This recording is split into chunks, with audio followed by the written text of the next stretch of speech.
안녕하세요. 우리 글로벌 통상학과 친구들, 제 9주째 인간과 기독교 강의 시작하려고 합니다. 지난주는 이제 8주째고 중간고사 기간이라 좀 잘 쉬셨는지 모르겠네요. 오늘부터 다시 이제 기말로 향하면서 이제 온라인이 아무래도 이제 또 이태원 쪽에 또 집단 감염 사례도 있고 그래서 계속 진행은 될 것 같은데, 또 여러분들 이제까지 잘 해오셨고, 사실 우리 교수님들이 지금 이제 9주차 다음 주 10주차 가면서 힘들어 하시는데, 그래도 이제 여러분들이 잘 협력해 주시고, 그 다음에 또 우리 교수님들도 나름대로 또 적응해 가는 그런 기간인 것 같고요. 말 그대로 코로나 시대 이후에 뭐 삶이 어떻게 변할지 지금 이제 많은 분들이 이야기하고 계신데, 이런 온라인으로 대면이 아닌 이렇게 화면을 통해서 IT 기술을 통해서 이제 만나는 일들이 앞으로는 이제 많아질 것 같아요. 그런데 이제 요즘 그 방역 5대 수칙 가운데 이제 5번째가 마음에 들더라고요. 거리는 떨어져 있지만 마음은 더 가깝게 이제 여러분들 또 여러분들이 수업하는 요 열정을 좀 이제 여러분들 학생이니까 더더 이제 1학년 학생인데 또 배워야 할 때 말 그대로 대학이야 대학 큰 대자 배울 학자가 더 열심히 공부에 임해 주시면 좋겠습니다. 지금 우리 인간과 기독교 이 수업은 이제 말 그대로 이제 제가 계속 강조하듯이 이제 기독교 교양 수업입니다. 기독교 교양 수업이고 여러분들의 품성과 가치관에 관계된 문제이기 때문에 여러분들이 또 기본적인 태도, 마음가짐, 어떤 가치관, 세계관 이런 것들을 좀 잘 이렇게 뭐라 그래 바탕, 기초 토대를 잘 여러분들 닦아서 이제 그 토대 위에서 여러분들의 아름다운 인생이 펼쳐지고 건축되어지기를 바랍니다. 오늘 이제 9주째고요. 성경을 꼭 읽어야 하나요? 8과입니다. 8과. 그래서 여러분들 이제 122쪽 보시면 되는데 120쪽 인트로덕션에 이렇게 돼 있어요. 거룩한 책을 의미하는 성서 혹은 성경은 신약 성경과 구약 성경으로 구성되어 있다. 이제 이미 여러분들 다 알고 계시고요. 성경은 처음 인쇄된 이후로 인류 역사상 가장 인류에게 큰 영향을 끼쳤다. 이건 분명한 사실입니다. 성경은 인류의 문화와 역사, 가치체계 그리고 법률에 가장 깊은 영향을 미친 인류의 자산으로 간주된다. 이렇게 나와 있고요. 2007년도 타임지에 따르면 인류의 역사에 끼친 성경의 영향력은 다른 모든 책들 혹은 사건들을 초월한다. 지금까지 대략적으로 50억 권 이상의 성경책이 팔렸고 지금도 해마다 1억 권 이상의 성경책이 팔리고 있다. 성경은 인류가 생산한 책들 중에 최고의 베스트셀러라고 부를 수 있다. 성경이 인류 역사와 문명에 이토록 깊은 영향을 끼쳤다면 그 안에 분명 인류가 필요로 하는 어떤 중요한 정보와 가치들을 담고 있는 것이 분명하다. 분명한 사실이죠. 여러분들이 충분히 동의할 수 있는 문제. 최고의 베스트셀러다. 그리고 많은 인류의 역사 속에서 많은 사람들이 성경을 통해서 영향을 받고 변화가 되었다. 이런 사실이거든요. 그러므로 이 과에서 우리는 성경의 탄생과 의미 그리고 인류의 역사에 끼친 영향과 중요성들에 대해서 살펴보고자 한다. 이렇게 되어 있습니다. 일단 1. 구약 성경과 이스라엘로 되어 있고 두 번째 2는 신약 성경과 교회의 시작. 그 다음에 3. 성경과 인류 이렇게 교과서는 펼쳐지고 있어요. 오늘 요 이제 첫 번째 시간은 요 책을 이제 내용을 쭉 살펴볼 거고요. 그다음에 두 번째 시간에 정말로 성경을 읽어야 하는 이유 이거에 대해서 이제 여러분들이랑 좀 제 생각을 좀 나눠보려고 합니다. 먼저 첫 번째 시간으로 구약 성경과 이스라엘 해서 구약 성경과 신약 성경이 분명히 나뉘어져요. 구약 성경도 이제 신약 성경도 각각 다른 언어로 쓰여 있어요. 그러니까 구약 성경은 히브리어로 쓰여 있고요. 신약 성경은 헬라어, 그리스어로 쓰여 있어요. 그러니까는 이 두 개 자체가 상당히 다른 사실은 언어와 시대 배경을 가지고 있어요. 그러니까는 여러분들 얼핏 생각하기엔 성경 뭐 전체 구약 성경, 신약 성경 하나로 보기 쉬운데 사실은 구약 성경과 신약 성경은 엄밀하게 따지면 각각입니다. 각각 다른 성경인데 이게 하나로 된 거예요. 이게 좀 신기한데 책에는 설명이 안 돼 있지만 이게 왜 하나로 되어 있냐 하면은 여러분들 보세요. 구약 성경을 받아들이는 종교가 세 개나 돼. 근데 신약 성경을 받아들이는 건 기독교밖에 없어. 근데 그 기독교가 신약 성경을 받아들이면서 구약 성경과 긴밀하게 연관되어 있는 것으로 받아들이는 게 기독교가 된 거야. 예. 근데 왜 그렇게 긴밀하게 받아들였느냐 하면은 자 보세요. 구약 성경을 받아들이는 또 다른 두 종교는 뭐예요? 유대교와 이슬람교란 말이야. 그러니까는 유대교도 사실은 이제 이 책에서 설명이 되어 있듯이 사실은 이제 유대인들의 자기 정체성, 민족적 정체성과 삶의 방향을 결정해 주는 가장 권위 있는 책이다. 123쪽에 딱 중간 그 첫 번째 단락이 끝나는 부분에 있어서 그러므로 구약 성경은 유대인들에게 그들의 민족적 정체성과 삶의 방향을 결정해 주는 가장 권위 있는 책으로 이제 나와 있어요. 근데 이게 그렇기 때문에 유대인의 정경으로도 구약 성경에 들어가는데 근데 유대인들은 구약 성경을 받아들이면서 어디로 가냐면 탈무드로 간 거야. 그래서 계속해서 유대인들은 요 아브라함이 믿음의 조상인 거 똑같이 받아들이고 그 다음에 모세의 그 율법을 그대로 받아들이면서 아직도 오실 메시아를 기다리는 게 유대교. 예. 그러면서 이제 유대교는 사실은 그 모세 율법을 그 탈무드라고 하는 건 뭐냐면 그 뭐 미드라시, 미시나, 탈무드 뭐 많은데 이게 다 이 모세 율법, 이 율법을 이제 해석한 거, 그 다음에 더 그 율법이 크게 이야기하지 않은 자질구레한 일상의 또 법률들을 또 계속해서 얘기해 나가는 거. 그게 이제 미시나 미드라시 이제 탈무드로 이렇게 가고 있거든요. 그래서 율법 할라카와 아가다 이제 이야기들로 이제 이렇게 유대교는 오늘날에도 유대인들은 그렇게 가요. 그러니까는 다르지.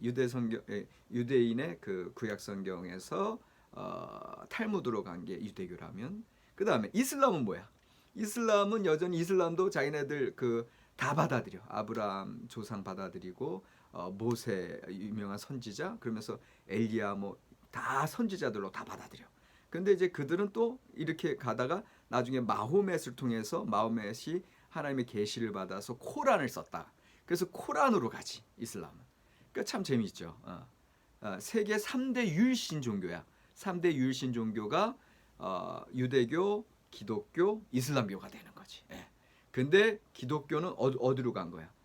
예수 그리스도의 기원 후 0년에 태어나신 예수 그리스도가 33년에 십자가에 달려 돌아가신 그 사건으로 이거 이후에 신약 성경이 써지거든.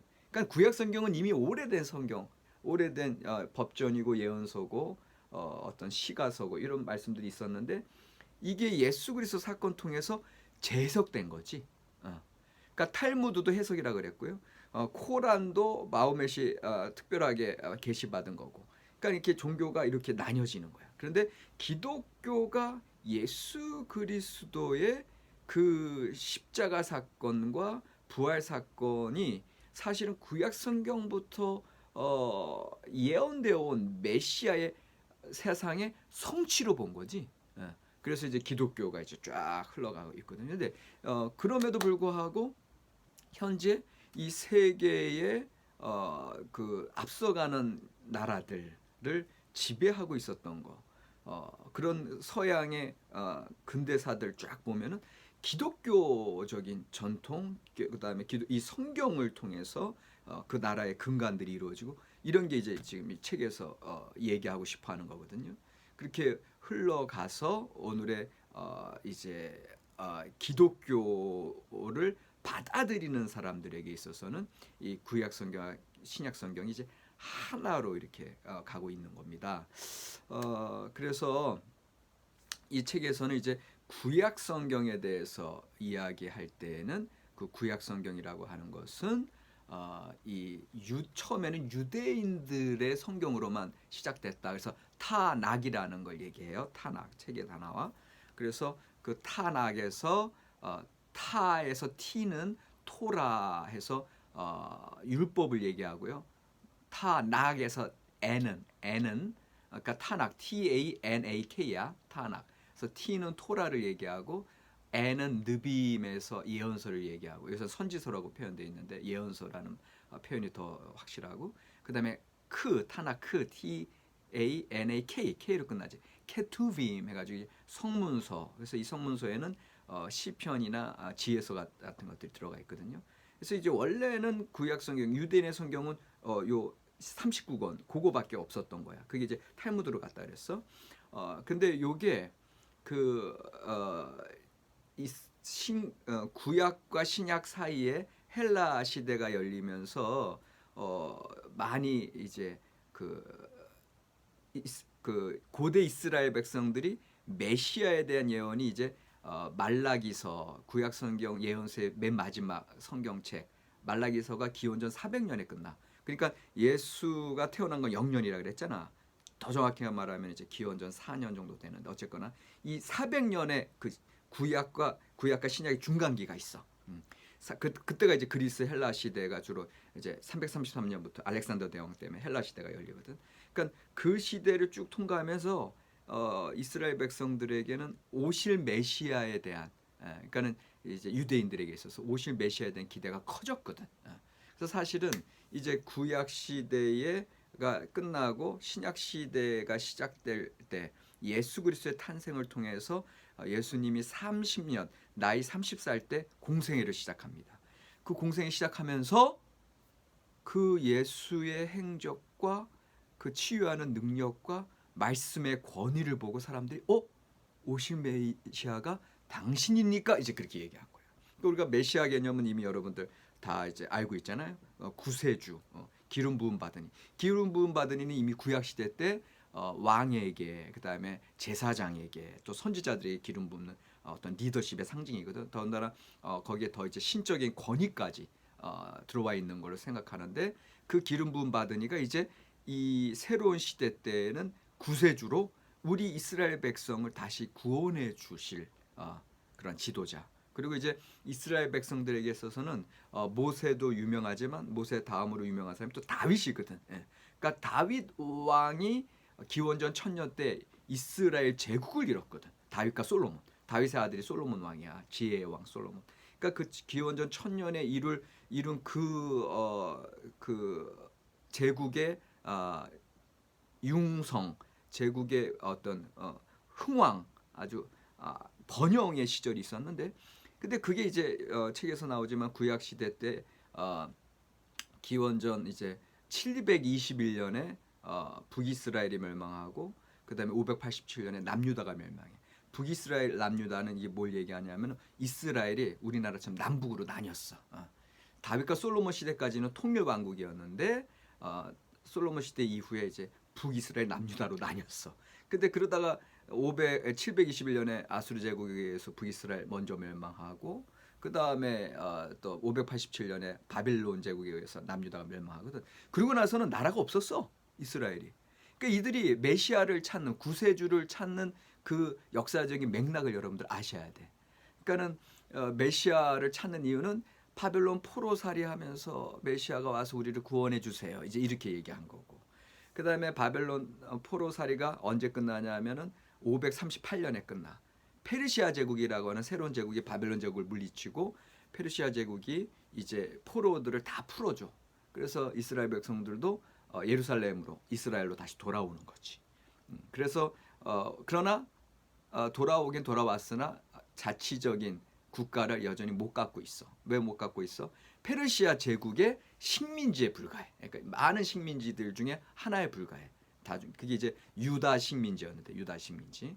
그러니까는 그들은 여전히 이 식민지 포로로 풀려난 건 좋은데 다시 식민지 살이를 하니 여전히 누구를 다시 또 계속 찾아? 메시아를 찾는 거야. 그래서 그 메시아에 대한 간절한 바람이 계속 예언서들 통해서 이제 쭉 나타나다가 이제 그러다가 이제 400년경에 예언서도 딱 끊겨. 직접적인 하나님의 계시가 끊겨. 그래서 400년 어간에 이들은 이제 그 메시아에 대한 대망이 더 간절해지는 거지. 예. 그래서 이런 400년 헬라 제국, 더군다나 봐라, 페르시아 제국 다음에는 헬라 제국이 페르시아를 물리치거든. 세계 역사 이야기를 보면. 그러니까 이제 알렉산더 대왕이 이제 저기 페르시아뿐만 아니라 저기 인도까지 다 점령하잖아요. 그리고 나서는 이제 헬라 제국의 식민지가 되는 거야. 그러니까 계속 식민지야, 이스라엘 백성. 근데 봐요. 그러다가 헬라 제국 다음에 또 어떤 제국이 나타나냐면 로마 제국이 나타나는 거야. 그래서 로마 제국이 기원전 70년, 그러니까 예수님이 태어나기 70년 전에는 이제 또 이스라엘의 새로운 이제 그 지배권을 진 것은 헬라 제국에서 로마 제국으로 넘어가서 로마 제국이 지고 있었거든. 그러니까 봐요. 예수님 태어날 당시에도 여전히 식민지 상태. 그러니까는 이스라엘 백성은 400년 동안 계속 식민지살이. 그러니까 메시아에 대한 대망, 메시아에 대한 열망이 커자가. 그러니까 그게 이제 쭉 이어져 오다가 그래서 그게 기독교의 시작인 신약 성경의 배경이 되는 거예요. 역사적 배경이 되는 것은 우리를 구원할 구원자 메시아, 이제 식민지살이에서 해방해서 그 1000년 전에 영화를 누렸던 다윗 제국, 또 솔로몬 제국, 다윗과 솔로몬의 이스라엘 제국에 대한 영화를 이제 꿈꾸는 게, 그게 이제 이스라엘 백성들이 예수님 시대 때 예수님을 보고 당신이 오실 그 메시아입니까? 라고 물어봤을 때 배경이에요. 그래서 그들은 당시에 예수를 통해서 정치적인 독립을 사실은 꿈꾼 거야. 근데 참 재밌는 건 여러분들이 이제 기독교인들은 알겠지만 예수님 시대 때 예수님이 행하시는 거 보면 정치적인 일은 행하지 않으셔.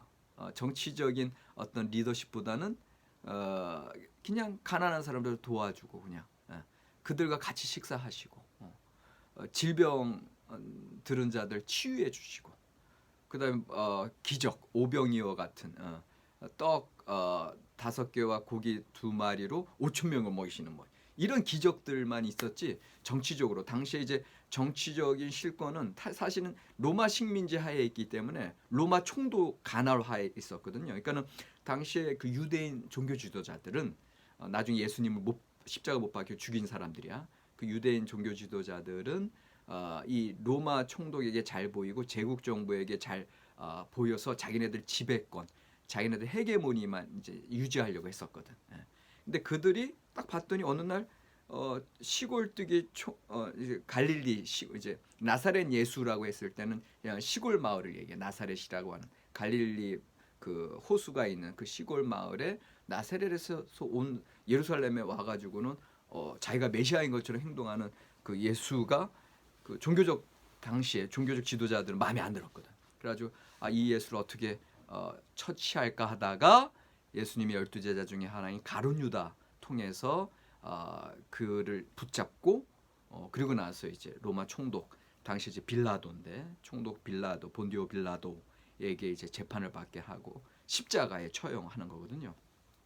그러니까는 이런 일련의 사건들 통해서 볼 때 예수는 구약에서부터 예언되어 온 그 메시아의 어떤 성취예요. 성취인데 참 재밌는 건 당시 유대인들은 정치적인 독립을 예수에 기대했다가 그 기대가 꺾이면서 가룟 유다도 그런 사람 중에 하나였지. 그래서 정치적인 독립의 어떤 메시아인 줄 알았더니 그래서 예수님 쫓은 거지.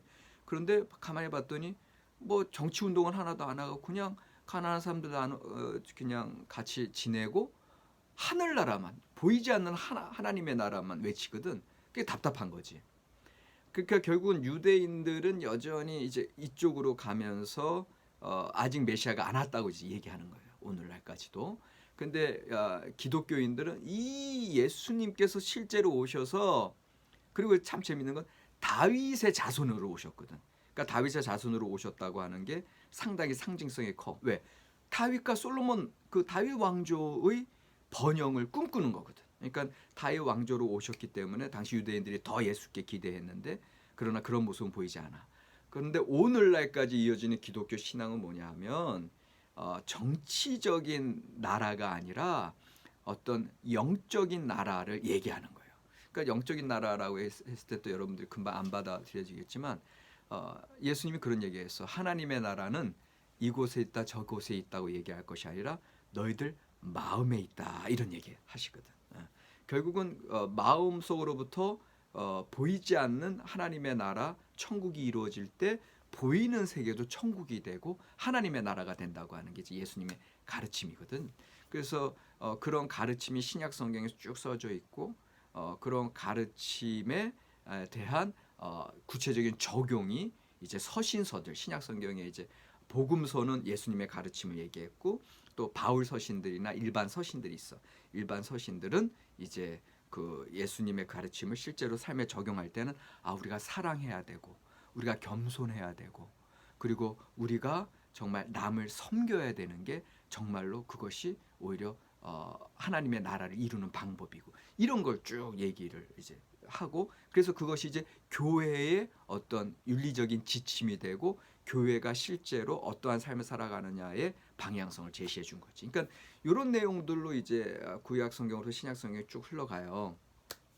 그래서 이제 이 교과서에서는 이제 제가 이제 구약 성경과 이스라엘 얘기 벌써 했고 책에서 그다음에 또 신약 성경과 교회의 시작을 쭉 얘기한 거예요. 그리고 나서 129쪽으로 오면 성경과 인류에 대한 이야기가 나와요. 성경과 인류에서 인류에게 미친 성경의 영향을 하나, 둘, 셋, 네 가지로 129쪽, 130쪽에서 이야기하고 있습니다.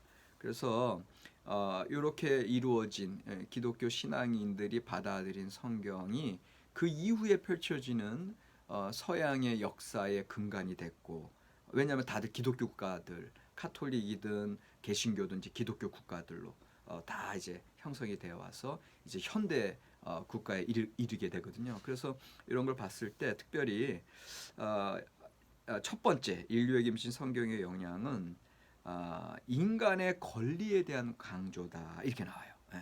그러니까 인간의 권리에 대한 강조를 할 수밖에 없는 거 우리가 지난번에 배웠지만 모든 인간은 어떤 형상을 지니고 있다? 하나님의 형상을 따라 지어졌다고 하는 그런 가르침을 통해서 성경이 들어가는 시대마다 이제 남녀 평등이 이루어지고 그 다음에 가난한 자들 도와주고 노예들을 해방하고 이런 일들을 통해서 성경이 가르치는 노예 해방과 여성의 권리 신장을 위한 다양한 운동을 창출해내었다 이렇게 나오고요. 이제 두 번째 영향은 성경은 사랑을 강조한다는 거지. 성경의 중심에 선 하나님의 아들 예수 그리스도는 모든 강조가 하나님 사랑, 이웃 사랑이야. 그러니까 사실 우리가 이웃 사랑할 힘도 별로 없어. 그런데 하나님을 사랑하는 자들은 하나님의 사랑을 먼저 받았기 때문에 그 사랑을 이웃 사랑에 실천할 수 있다는 거예요. 그러니까는 모든 사람은 이웃들을 도와주려고 하는 선한 마음이 있어. 근데 이제 이 기독교 신앙은 조금 차이가 있는 건 내가 도와주는 게 아니라 나를 사랑하는 하나님의 사랑의 능력으로 도와주는 거지. 달빛이 혼자서 빛을 내는 게 아니지. 태양빛에 반사된 빛이 밤에 달빛으로 우리에게 비치는 거거든. 그러니까는 그런 하나님의 사랑의 능력으로 이웃을 돕는 그런 사랑의 역사가 이제 나타나는 거고요. 세 번째 성경은 이제 130쪽에 오면은 교육하는 문제에 지대한 관심을 가졌다. 그래서 이 하나님의 말씀을 따라 살아가는 삶 이걸 강조하는 거고 그리고 이 세상이 사실은 우리가 지난번에 이제 기독교적 인간관 봤을 때처럼 그냥 사람들은 흙에 불과하고 어쩔 수 없는 한계를 가지고 있는 사람들이거든.